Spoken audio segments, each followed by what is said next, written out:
इथे कापून इकडे इथे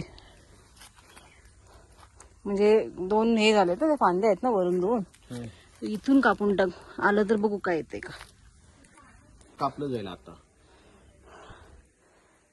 3 आहेत ना ते.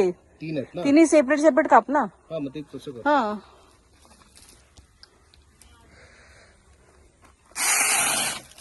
सावकाश सावकाश विशाल हात सांभाळ.